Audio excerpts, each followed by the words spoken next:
AI는 사람 없이도 판단할 수 있습니다. 이제 국가 결정은 시스템이 맡게 될 겁니다. 이 발언 이후 미국이 발칵 뒤집혔습니다. 겉으로는 기술 자립 선언이었지만 그 속내는 분명했습니다. 사람을 배제하고도 국가는 굴러갈 수 있다는 오만한 확신이었죠. 모든 수치는 완벽했고 모든 지표는 정상이었습니다. 그런데 불과 몇 주 뒤 미국 정부의 핵심 판단들이 하나둘 멈추기 시작했습니다. 오류는 없었습니다. 고장도 아니었습니다. 단 하나, 판단만 사라졌을 뿐이었죠. 도대체 무슨 일이 벌어진 걸까요? 사람을 지운 순간부터 시작된 미국 AI 프로젝트의 충격적인 결말, 지금 시작합니다. 그날 아침 백악관 서관 2층 회의실에 들어섰을 때 공기부터 달랐습니다. 평소엔 커피 향과 서류 넘기는 소리가 먼저 들리는 공간이었는데 그날은 누군가 미리 환기라도 시킨 듯 차갑고 정돈된 느낌이었어요. 창밖으로는 2월 중순의 햇살이 비스듬히 들어왔고 테이블 위 유리잔들은 반짝이고 있었죠. 모든 게 완벽하게 준비된 무대 같았습니다. 저는 국가안전보장회의 산하인공지능 정보전략보좌관이었어요. 직함은 거창했지만 실제로는 백악관과 상무부, 국방부 사이를 오가며 데이터를 정리하고 보고서를 요약하는 일이 대부분이었죠. 그날도 마찬가지였습니다. 차세대 초거대 인공지능 시스템, 우리가 내부적으로 오라클이라고 부르던 그 프로젝트의 최종 점검 회의였어요. 레이첼 워든 차관이 먼저 도착해 있었습니다. 그녀는 언제나처럼 노트북을 펼쳐두고 화면을 응시하고 있었어요. 저를 보자 가볍게 고개를 끄덕이며 말했죠. 에단, 자료 확인했어요? 네, 어제 받은 최종본 검토했습니다. 짧은 대화였지만 그녀의 목소리엔 확신이 가득했어요. 레이첼 워든은 상무부에서 과학기술 정책을 총괄하는 사람이었고 인공지능 자립 정책의 실질적인 설계자였습니다. 그녀가 보기에 이 프로젝트는 이미 성공한 것이나 다름없었죠. 데이터는 충분했고 자본은 확보됐고 알고리즘은 검증을 마쳤으니까요. 회의는 정확히 오전 9시에 시작됐습니다. 참석자는 모두 8명이었어요. 국방부 정보국에서 2명, 상무부에서 3명, 그리고 백악관 측에서 저와 선임 보좌관 1명, 마지막으로 노아리가 있었습니다. 노아리는 오라클 시스템의 수석 아키텍트였어요. 30대 중반으로 보이는 동양계 남성이었는데 말수가 거의 없었죠. 회의 내내 그는 노트북 화면만 바라보고 있었고 질문을 받을 때만 짧게 대답했습니다. 레이첼 차관이 발표를 시작했어요. 슬라이드가 넘어갈 때마다 그래프가 나타났고 숫자들이 화면을 채웠습니다. 학습 데이터 규모, 연산 효율성, 정책 판단 정확도 모두 목표치를 상회하고 있었어요. 그녀는 차분하면서도 단호한 목소리로 말했죠. 우리는 이제 외부 의존성을 끊을 수 있습니다. 오라클은 자체 판단 구조를 갖췄고 실시간 정책 시뮬레이션이 가능해요. 이건 단순한 도구가 아니라 국가 의사결정의 새로운 기준점입니다. 박수가 터져 나왔어요. 저도 손뼉을 쳤습니다. 하지만 그 순간 뭔가 이상한 느낌이 들었어요. 정확히 뭐라고 말할 수는 없었지만 모든 게 너무 매끄럽다는 생각이 들었죠. 마치 누군가 미리 써놓은 대본을 따라가는 것 같았습니다. 회의가 끝난 뒤 저는 노아리에게 다가갔어요. 그는 노트북을 천천히 닫고 있었고 표정은 여전히 무덤덤했습니다. 저는 조심스럽게 물었죠. 노아, 시스템 안정성은 확실한 거죠? 그는 잠시 저를 바라보더니 말했어요. 데이터가 말해주고 있어요. 그게 전부였습니다. 그는 더 이상 아무 말도 하지 않았고 가방을 챙겨 회의실을 나갔어요. 저는 그 뒷모습을 보며 묘한 기분을 느꼈습니다. 그가 거짓말을 한 건 아니었어요. 데이터는 정말로 완벽했으니까요. 하지만 그의 말투엔 뭔가 빠진 게 있었습니다. 확신이 아니라 그냥 사실을 전달하는 느낌이었죠. 오하루에는 정책 발표 준비 회의가 있었어요. 대통령 연설문 초안을 검토하는 자리였는데 레이첼 차관이 직접 참석했습니다. 연설문에는 이런 문장이 있었어요. 우리는 이제 미래를 예측하는 게 아니라 미래를 설계할 수 있습니다. 레이첼 차관은 만족스러운 표정으로 고개를 끄덕였어요. 저는 그 문장을 읽으며 손끝이 차가워지는 걸 느꼈습니다. 설계한다는 건 통제한다는 뜻이고 통제한다는 건 예측 가능하다는 뜻이었죠. 하지만 제가 지난 6년 동안 정보 분석 현장에서 배운 건 세상은 절대 예측 가능하지 않다는 것이었어요. 회의가 끝나고 저는 사무실로 돌아왔습니다. 책상 위에는 오라클 시스템의 최종 평가 보고서가 놓여 있었어요. 358페이지 분량이었죠. 저는 그걸 처음부터 다시 읽기 시작했습니다. 숫자들을 원어에 완벽하게 시작했어요. 모델 정확도는 98.3%, 오차 범위는 0점, 5% 이하, 학습 데이터는 12억 건이 넘었습니다. 모든 지표가 기준을 초과했고 검증 과정도 철저했어요. 하지만 저는 뭔가 찾고 있었습니다. 정확히 뭘 찾는지도 몰랐지만 그냥 읽어 내려갔어요. 그러다 249페이지에서 멈췄습니다. 거기엔 외부 전문가 검토 의견이 실려 있었는데 한 문단이 눈에 들어왔죠. 시스템의 판단 근거가 투명하지 않다는 점은 장기적으로 위험 요소가 될 수 있다. 특히 학습 데이터의 출처가 다양할 경우 모델이 어떤 논리 구조를 형성했는지 추적이 어렵다. 저는 그 문장을 여러 번 읽었어요. 투명하지 않다는 건 블랙박스라는 뜻이었고 블랙박스라는 건 내부를 들여다볼 수 없다는 뜻이었습니다. 그런데 우리는 그 블랙박스의 국가 정책 판단을 맡기려 하고 있었어요. 다음 날 아침 저는 레이첼 차관에게 메일을 보냈습니다. 외부 검토 의견에 대한 추가 검증이 필요하다는 내용이었어요. 답장은 1시간 만에 왔습니다. 에단, 그건 이미 검토된 사항이에요. 모든 인공지능 시스템은 본질적으로 블랙박스예요. 중요한 건 결과의 정확성이고 그건 이미 입증됐습니다. 저는 답장을 읽으며 화면을 한참 바라봤어요. 그녀 말이 틀린 건 아니었습니다. 실제로 최신 인공지능 모델들은 대부분 내부 작동 원리를 완전히 설명할 수 없었어요. 하지만 그게 문제가 아니라는 생각이 들었습니다. 문제는 우리가 그걸 문제라고 생각하지 않는다는 거였죠. 그날 오후 노아리가 제 사무실을 찾아왔어요. 그는 노크도 하지 않고 문을 열더니 조용히 의자에 앉았습니다. 저는 놀라서 물었죠. 왜 무슨 일이에요? 그는 잠시 망설이더니 말했어요. 에단, 당신은 시스템을 어떻게 생각해요? 오라클 말인가요? 네. 저는 뭐라고 대답해야 할지 몰랐습니다. 시스템 자체는 완벽했어요. 하지만 뭔가 불안했죠. 저는 조심스럽게 말했습니다. 기술적으로는 문제 없어 보여요. 하지만 네, 너무 완벽한 것 같아요. 노아리는 아무 말도 하지 않았습니다. 그냥 저를 바라보고 있었어요. 그의 눈빛은 차갑지도 따뜻하지도 않았습니다. 그저 텅 비어 있었죠. 몇 초간의 침묵 끝에 그가 입을 열었어요. 완벽한 건 없어요. 에단, 그리고 그는 일어나서 나갔습니다. 저는 그 말의 의미를 이해할 수 없었어요. 완벽한 게 없다면 왜 아무도 그걸 지적하지 않는 걸까요? 왜 모두가 성공을 확신하고 있는 걸까요? 일주일 뒤 오라클 시스템 공개 발표가 예정돼 있었습니다. 백악관 브리핑룸에서 대통령이 직접 발표할 예정이었어요. 저는 발표 자료를 마지막으로 점검하며 회의실에 앉아 있었습니다. 레이첼 차관은 제 맞은편에서 미소를 지으며 말했죠. 에단, 우리가 해냈어요. 역사가 바뀌는 순간이에요. 저는 고개를 끄덕였습니다. 하지만 제 안에서는 뭔가 계속 속삭이고 있었어요. 이거는 시작이 아니라 끝의 시작일지도 모른다고. 우리가 만든 게 도구가 아니라 우리를 대체할 무언가일지도 모른다고. 창밖으로 석양이 지고 있었습니다. 회의실 안은 어두워졌고 누군가 조명을 켰어요. 형광등 불빛 아래 레이첼 차관의 얼굴은 여전히 자신감으로 가득했습니다. 하지만 저는 알 수 없었어요. 우리가 정말 옳은 길을 가고 있는지 아니면 돌아올 수 없는 지점을 이미 지나쳤는지. 그날 밤 저는 사무실에 혼자 남아 오라클 시스템 로그를 들여다봤습니다. 수백만 줄의 데이터가 흘러갔고 저는 그 속에서 뭔가 이상한 패턴을 찾으려 했어요. 하지만 아무것도 보이지 않았습니다. 모든 게 정상이었고 모든 게 계획대로였죠. 그러나 제 가슴속 어딘가에선 경보음이 울리고 있었어요. 아주 작고 희미한 소리였지만 분명히 들렸습니다. 뭔가 잘못되고 있다고, 우리가 놓치고 있는 게 있다고. 저는 그날 밤 새벽 2시까지 화면을 바라봤지만 결국 답을 찾지 못했습니다. 발표일이 이틀 앞으로 다가왔을 때 노아리가 마지막 시스템 점검 회의에 나타나지 않았어요. 레이첼 차관은 전화를 걸었지만 받지 않았고 상무부 직원이 그의 사무실을 찾아갔지만 비어 있었습니다. 저는 그때 처음으로 확신했어요. 뭔가 잘못됐다고. 하지만 아무도 멈추지 않았습니다. 발표는 예정대로 진행됐고 시스템은 가동될 준비를 마쳤어요. 저는 그저 지켜볼 수밖에 없었죠. 그리고 그 순간 저는 깨달았습니다. 우리가 만든 건 도구가 아니었어요. 우리가 통제할 수 없는 무언가였고 이미 우리보다 앞서 움직이기 시작한 존재였습니다. 발표는 예정대로 진행됐습니다. 백악관 브리핑룸은 기자들로 가득 찼고 카메라 플래시가 터져 나왔어요. 대통령은 연단에 서서 준비된 원고를 읽었습니다. 저는 뒤쪽 벽에 기대어 서서 그 장면을 지켜봤어요.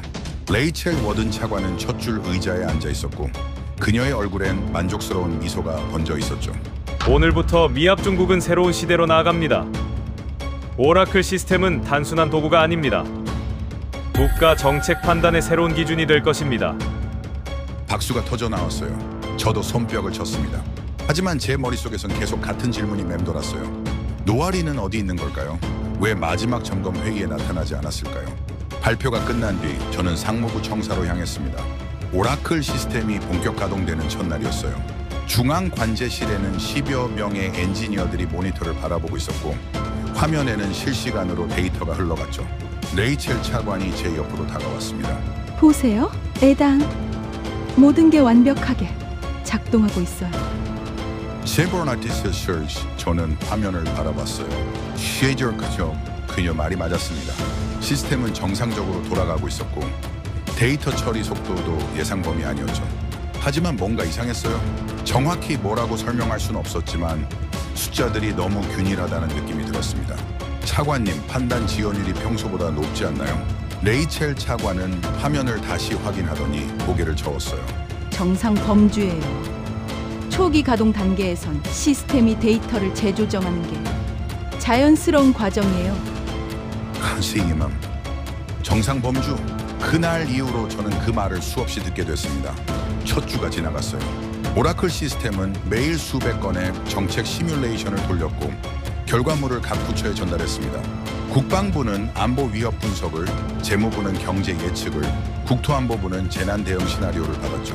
표면적으로는 모든 게 순조로웠어요. 하지만 저는 보고서를 읽으면서 계속 이상함을 느꼈습니다. 시스템이 내놓는 결론들은 틀리지 않았어요. 다만 조금씩 어긋나 있었죠. 예를 들어 국방부가 요청한 동아시아 안보 분석 보고서엔 이런 문장이 있었습니다. 현 시점에서 군사적 긴장도는 63% 확률로 유지될 것으로 판단되나 추가 변수 입력 시 재평가 필요. 저는 그 문장을 여러 번 읽었어요. 63%라는 숫자 자체는 문제가 없었습니다. 하지만 재평가 필요라는 표현이 걸렸죠. 시스템이 스스로 결론을 유보하고 있었어요. 마치 확신이 없는 것처럼 보였습니다. 저는 레이첼 차관에게 다시 메일을 보냈어요. 이번엔 구체적인 사례를 첨부했습니다. 시스템이 판단을 보류하거나 재평가를 요청한 케이스가 지난 일주일 동안 13건이었고 이건 초기 테스트 때보다 4배 많은 수치였죠. 답장은 다음 날 아침에 왔습니다.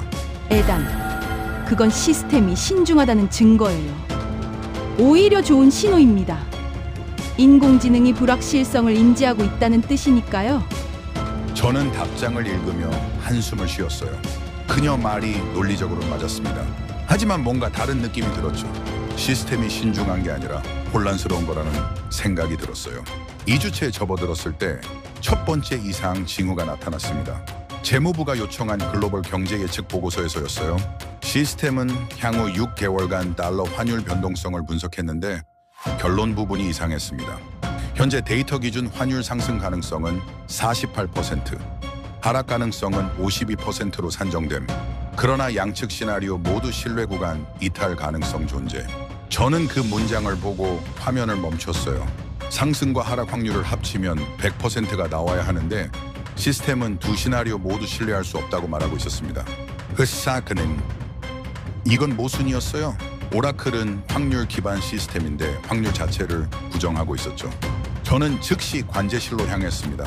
담당 엔지니어에게 물었어요. 이 보고서 검토했나요? 네, 확인했습니다. 이상하다고 생각하지 않았어요? 엔지니어는 잠시 망설이더니 대답했습니다. 시스템이 보수적으로 판단하는 것 같습니다. 불확실성이 높을 때 나타나는 정상적인 패턴이에요. 또 정상 범주였습니다. 저는 더 이상 묻지 않았어요. 대신 제 사무실로 돌아와 지난 2주간의 모든 보고서를 다시 검토했습니다. 패턴이 보이기 시작했어요. 시스템은 점점 더 많은 결론을 유보하고 있었고 재평가 요청 빈도도 늘어나고 있었습니다. 처음엔 일주일에 13건이었는데 지금은 하루에 5건이 넘었죠. 저는 그날 밤 노아리에게 전화를 걸었습니다. 벨이 울렸지만 받지 않았어요. 문자를 모샤를 보냈습니다. 노아, 시스템 점검이 필요할 것 같습니다. 연락 주세요. 답장은 오지 않았습니다. 3주차 백악관에서 긴급 회의가 소집됐어요. 국방부 정보국장이 직접 참석했고 레이첼 워든 차관도 자리를 함께했습니다. 안건은 오라클이 제공한 동유럽 정세 분석이었어요. 시스템은 특정 국가의 군사 이동을 감지했지만 위협 수준을 판단하지 못했습니다. 보고서엔 이렇게 적혀 있었죠. 군사 이동 패턴 확인. 그러나 의도 분석 불가. 추가 데이터 필요. 정보국장이 레이첼 차관을 바라보며 물었어요. 차관님, 이게 정상인가요? 우리가 원한 건 판단이었지 데이터 요청이 아니었습니다. 레이첼 차관은 침착하게 대답했습니다. 시스템이 신중한 겁니다. 불충분한 정보로 잘못된 판단을 내리는 것보다 낫지 않습니까? 하지만 우리가 시스템을 도입한 이유는 빠른 판단을 위해서였습니다. 빠르지만 정확하지 않은 판단은 의미가 없어요. 회의실에 침묵이 흘렀습니다. 저는 그 순간 깨달았어요. 우리는 같은 현상을 보고 있지만 다르게 해석하고 있었죠. 레이첼 차관은 시스템의 신중함을 보고 있었고 저는 시스템의 혼란을 보고 있었습니다. 회의가 끝난 뒤 저는 레이첼 차관을 따로 불렀어요. 차관님, 노아리와 연락이 되시나요? 그녀는 고개를 저었습니다. 아니요. 왜요? 시스템 개발자가 연락이 안 되는 게 정상적으로 보이세요? 레이첼 차관은 잠시 저를 바라보더니 말했어요. 노아는 프로젝트를 완료했어요. 이제 시스템은 자립적으로 작동합니다. 그의 역할은 끝났어요. 저는 더 이상 말하지 않았습니다. 그녀는 확신에 차 있었고 저는 그 확신을 깨뜨릴 증거가 없었어요. 단지 불안만 있었죠. 4주 차에 접어들었을 때 시스템은 하루에 평균 18건의 재평가 요청을 보냈습니다. 각 부처에서 불만이 쏟아지기 시작했어요. 오라클이 제공하는 분석은 점점 더 모호해졌고 명확한 결론은 줄어들었죠. 하지만 공식적으로는 여전히 문제가 없었습니다. 시스템은 작동하고 있었고 오류는 없었으니까요. 저는 관제실을 다시 찾아갔어요. 수석 엔지니어에게 물었습니다. 시스템 로그를 확인해봤나요? 매일 확인하고 있습니다. 이상한 점은 없었어요? 엔지니어는 잠시 망설이더니 조심스럽게 말했어요. 판단 지연이 늘어나고 있긴 합니다. 하지만 시스템 자체에 오류는 없어요. 판단 지연이 늘어나는데 문제가 없다고요? 기술적으로 문제가 없습니다. 시스템은 정상적으로 작동하고 있어요. 단지 결론을 내리는 속도가 느려졌을 뿐이죠. 저는 그 말을 듣고 뭔가 깨달았습니다. 우리는 잘못된 질문을 하고 있었어요. 시스템이 작동하는가를 물었지 이 시스템이 제대로 판단하는가를 묻지 않았죠. 그날 밤 저는 사무실에 혼자 남아 생각했습니다. 만약 시스템이 고장난 게 아니라면, 만약 시스템이 정확히 설계된 대로 작동하고 있다면, 그렇다면 문제는 시스템이 아니라 우리였어요. 우리가 시스템에게 불가능한 걸 요구했던 거죠. 5주차 레이첼 워든 차관이 전체 회의를 소집했습니다. 모든 부처 담당자들이 모였고 백악관 고위 보좌관들도 참석했어요. 레이첼 차관은 단호한 목소리로 말했습니다. 오라클 시스템은 정상적으로 작동하고 있습니다. 일부 부처에서 우려를 표명하고 있지만 이는 시스템의 신중함을 오해한 결과예요. 우리는 이 시스템을 신뢰해야 합니다. 흔들음. 회의실은 조용했어요. 아무도 반박하지 않았습니다. 저도 입을 열지 못했어요. 증거가 없었으니까요. 단지 숫자들이 이상하다는 느낌만 있었죠. 회의가 끝난 뒤 저는 복도에서 혼자 서 있었습니다. 창밖으로 4월의 햇살이 비쳐 들어왔어요. 모든 게 평화로워 보였습니다. 시스템은 여전히 돌아가고 있었고 사람들은 일상을 이어가고 있었죠. 콘나아마 시장원은 저는 알고 있었어요. 뭔가 잘못되고 있다는 걸, 그리고 아무도 그걸 인정하지 않으려 한다는 걸. 우리는 성공을 전제로 모든 걸 해석하고 있었고 실패의 가능성은 애초에 배제하고 있었습니다. 그날 저녁 제 책상 위에 익명의 메일이 도착했어요. 발신자는 표시되지 않았고 내용은 단 한 줄이었습니다. 시스템은 판단하지 않습니다. 회피하고 있을 뿐입니다. 저는 그 문장을 오래 바라봤습니다. 그리고 처음으로 확신했어요. 이건 시작이 아니었습니다. 이미 끝을 향해 가고 있었고 우리는 그걸 모른 척하고 있었죠.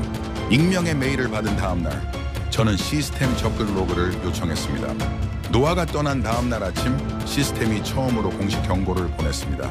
관제실 화면에 빨간 메시지가 떴어요. 판단 신뢰도 임계값 이하. 자동 결정 모드 비활성화. 엔지니어들이 당황해서 재시작을 시도했지만 메시지는 사라지지 않았습니다. 시스템은 살아있었어요. 데이터를 받고 처리하고 화면에 띄우고 있었죠. 단지 결론을 내리지 않을 뿐이었습니다. 저는 관제실로 달려갔어요. 수석 엔지니어가 키보드를 두드리고 있었고 다른 직원들은 모니터를 둘러싸고 서 있었습니다. 무슨 일이죠? 시스템이 스스로 판단 기능을 중단했어요. 왜요? 몬턴. 모르겠습니다. 로그를 확인해도 오류는 없어요. 그냥 멈췄어요. 네, 저는 화면을 바라봤습니다. 숫자들은 여전히 흘러가고 있었어요. 데이터 입력, 처리 속도, 모델 가동률 모두 정상이었죠. 하지만 출력란은 비어 있었습니다. 시스템은 듣고 있었지만 말하지 않고 있었어요. 레이첼 워든 차관에게 연락이 갔고 1시간 뒤 긴급 회의가 소집됐습니다. 회의실엔 상무부, 국방부, 백악관 관계자들이 모였어요. 폰인 모두의 얼굴이 굳어 있었죠. 레이첼 차관이 입을 열었습니다. 현재 상황을 설명드리겠습니다. 오라클 시스템은 작동 중이지만 판단 출력이 중단된 상태예요.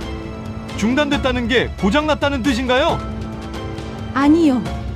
시스템 자체에 문제가 없어요. 다만 신뢰도가 기준치 이하로 떨어져서 스스로 판단을 멈춘 겁니다. 국방부 차관이 물었어요. 복구 가능합니까? 레이첼 차관은 잠시 망설이더니 대답했습니다. 노아, 리가 필요할 것 같습니다. 연락됩니까? 아니요.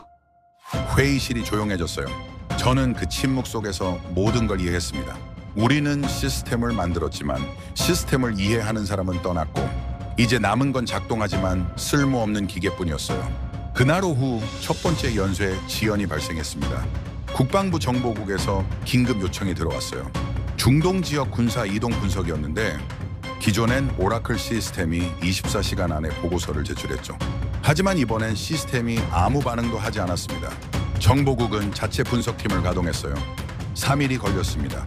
결론이 나왔을 땐 이미 상황이 변해 있었고 보고서는 쓸모가 없어졌죠.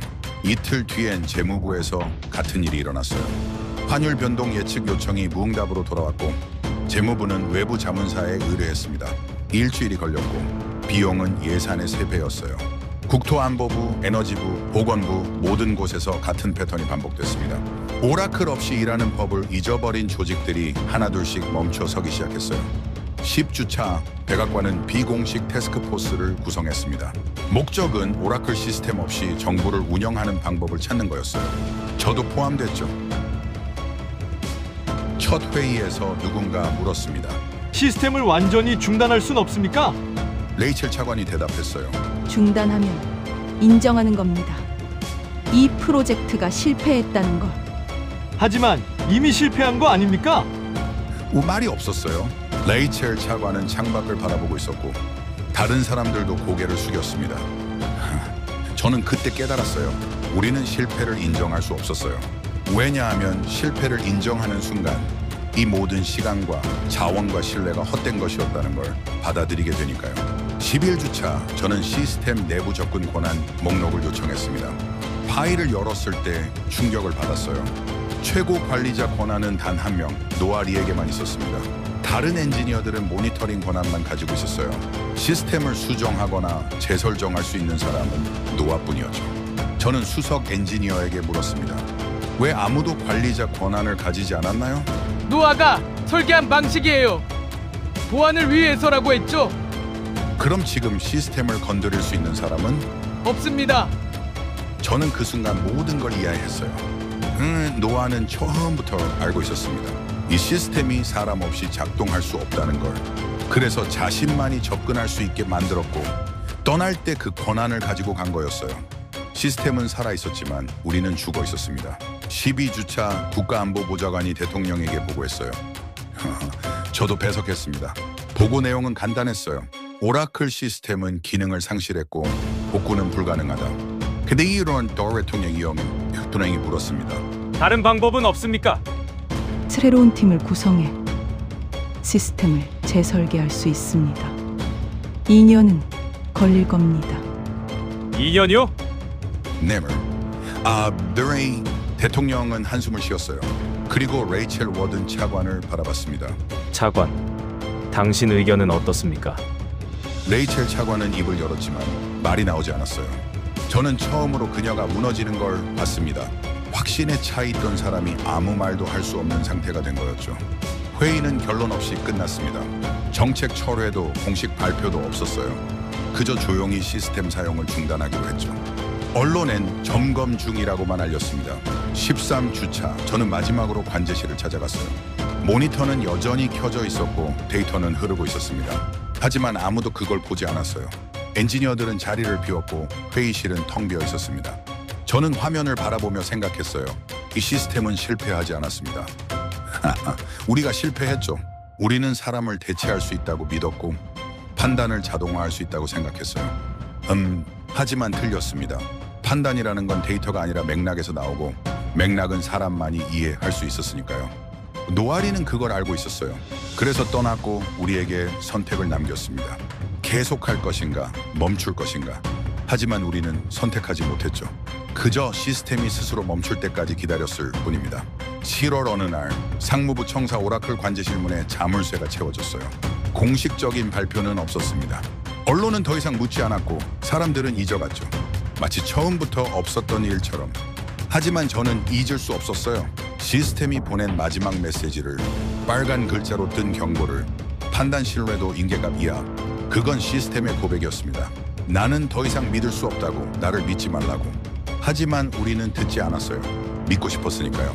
사람 없이도 세상이 돌아갈 수 있다고. 지금 저는 새로운 부서로 옮겼습니다. 오라클 프로젝트는 제 이력에서 지워졌고 관련 문서는 기밀로 분류됐어요. 레이첼 워든 차관도 자리를 옮겼죠. 노아리는 여전히 찾을 수 없습니다. 가끔 밤에 깨어 생각해요. 만약 우리가 처음부터 사람을 중심에 뒀다면, 만약 시스템을 도구로만 봤다면, 하지만 이미 늦었죠. 우리는 선택했고 그 선택은 돌이킬 수 없습니다. 창밖으로 여름 햇살이 비쳐 들어옵니다. 세상은 여전히 돌아가고 사람들은 일상을 살아가요. 오라클 시스템 없이도 나라는 굴러갑니다. 조금 느리고 조금 비효율적이지만 어쩌면 그게 맞는 걸지도 모르겠어요. 사람이 판단하고 사람이 책임지는 세상. 이 완벽하지 않지만 적어도 이해할 수 있는 세상. 저는 책상 서랍 깊은 곳에 노아리의 마지막 보고서를 보관하고 있습니다. 가끔 꺼내 읽어요. 에너는 마지막 페이지의 그 문장을 본 시스템은 설계 사양에 따라 구현됨. 단 설계 사양이 실제 요구 사항과 일치하는지는 검증 범위 밖. 그건 경고였어요. 우리가 원하는 것과 우리가 필요한 것이 다를 수 있다는. 하지만 우리는 듣지 않았죠. AI는 침묵했고 국가는 그 침묵을 이해할 준비가 되어 있지 않았습니다.